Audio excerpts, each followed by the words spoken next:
বারিশা দুইজনই আসলে এই লাইফটাই চেয়েছিলাম। যে বাইফাই পারফর্ম করেনি, তারা পারফর্ম করবে। অ্যাওয়ার্ডের ক্যাটাগরি কিছু বাড়ছে, ডিজাইনটা গতবারের থেকে আরো বেশি আধুনিক। এবারই যেমন চমক রাখে, এবার ওই রকমই চমক থাকবে। আসলে আমরা যদি আমাদের সময়টাকে সঠিকভাবে ব্যবহার করতে জানি, তাহলে সবকিছুই করা সম্ভব। তো আমরা দুজনই তরুণ। এবছর আমি এই প্রোগ্রামের অ্যাওয়ার্ড নিচ্ছি না। আপনারা জানেন আমরা বড়বার ৩ বার আমাদের এই প্রোগ্রামটা করেছি, এবার চতুর্থ আসর। তো এই আসরেও আমাদের নতুনত্ব থাকবে। প্রথমত হচ্ছে আমাদের পারফরমেন্সে এই নতুনত্ব থাকবে, অনেক নতুন মুখ যারা এর আগে বাইফাই পারফর্ম করেনি তারা পারফর্ম করবে। পাশাপাশি হচ্ছে আমাদের অ্যাওয়ার্ডের ক্যাটাগরি কিছু বাড়ছে।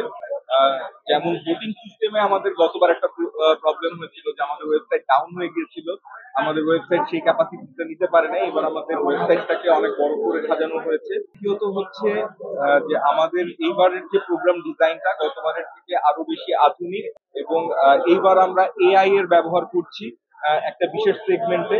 এবং আমার মনে হয় এআই এর এই ব্যবহারটা দর্শক থেকে শুরু করে শিল্পীরা সবাই খুব অ্যাপ্রিসিয়েট করবে। আরো কিছু অ্যানাউন্সমেন্ট আছে, সেগুলো আমরা একদম শিওর হয়ে বলবো না। যখন আমরা শিওর হব তখনই আমরা বলবো। তবে বাইফা এবারই যেমন চমক রাখে, এবার ওই রকমই চমক থাকবে। দেখেন, আসলে আমরা যদি আমাদের সময়টাকে সঠিকভাবে ব্যবহার করতে জানি, তাহলে সবকিছুই করা সম্ভব। আর যেহেতু আমরা দুজনই তরুণ, তো আমাদের গায়ে অনেক খাটতে অসুবিধা হয় না। তো আমরা খুব দৌড়াদৌড়ি করে কাজ করি। এবং আমাদের বাচ্চার বিষয় সেটা হচ্ছে যে আমরা দুইজনই এমন ভাবে আমাদের শিডিউল গুলা করি যে কেউ না কেউ মানে ঘরে থাকে।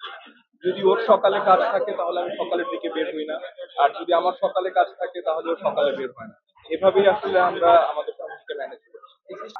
আমি খুব ব্লেসড মনে করি, বিকজ আমি এবং বারিশা দুইজনই আসলে এই লাইফটাই চেয়েছিলাম। আমরা চেয়েছিলাম আমরা এতটা ব্যস্ত থাকি যা আমাদের মাধ্যমে যেন সমাজের এবং আমাদের ইন্ডাস্ট্রির একটা সিগনিফিকেন্ট চেঞ্জ হয়, আমাদের যাতে অবদান থাকে, সেই জায়গাটা আমরা রাখতে পারছি। সেজন্য আসলে আমি সৃষ্টিকর্তার কাছে অনেক অনেক কৃতজ্ঞতা প্রকাশ করি। প্রথমত আমি ভাইপার ব্র্যান্ড অ্যাম্বাসেডর হিসেবে যুক্ত হয়েছি। প্রথম থেকেই আমি তাদের সাথে ছিলাম, কিন্তু অফিসিয়ালি আমি এবার ওদের ব্র্যান্ড অ্যাম্বাসেডর হিসেবে যুক্ত হয়েছি অফিসিয়ালি। ভালো লাগছে, এত বড় একটা ইনস্টিটিউট, এবং আপনারা জেনেছেন যে ভাইপার ম্যাগাজিনও আসছে সামনে, এবং আরো পরিকল্পনা আছে আমাদের। এত বড় একটি দায়িত্ব ব্র্যান্ড অ্যাম্বাসেডর হিসেবে আমার মনে হয় যে আমার অনেক দায়িত্ব চলে এসেছে, যেগুলো আমাকে সামনের দিনে দায়িত্ব সহকারে কাজগুলো করবো। এবং আজকে যেহেতু প্রেস কনফারেন্স ছিল, আজকে প্রোগ্রামটি আমি হোস্টিং করেছি। গুরুত্বপূর্ণ কথা আমি এখানে অ্যানাউন্স করতে চাই অ্যাজ আ ব্র্যান্ড অ্যাম্বাসেডর যে প্রতি বছর 3 আসরে আমি as a best brand promoter হিসেবে এখান থেকে অ্যাওয়ার্ড নিয়েছি। তো এবছর আমি এই প্রোগ্রামের অ্যাওয়ার্ড নিচ্ছি না, বরং কারা কারা অ্যাওয়ার্ড পেতে পারে সেই নামগুলো আমরা অনারেবল জুরি বোর্ডে দিব। এবং আমাদের ব্র্যান্ড প্রমোটার হিসেবে কে বেস্ট ব্র্যান্ড প্রমোটারের সম্মাননা পাবে সেটা নিয়ে কাজ করছি। আমার কাছে মনে হয় এটা খুব দারুণ একটা জিনিস। এই আসরে আমি গত 3 বার বেস্ট ব্র্যান্ড প্রমোটার হিসেবে অ্যাওয়ার্ড পেয়েছি। সেই আসরে এখন নতুন কেউ পাবে, যোগ্য কেউ পাবে, হয়তো তরুণ হতে পারে বা আমার সিনিয়র হতে পারে, আমার সমসাময়িক কেউ হতে পারে। এটা নিয়ে আমাদের জাজেস প্যানেলে আমাদের বক্তব্য আমরা। আমার কাছে এটা অনেক আনন্দের একটা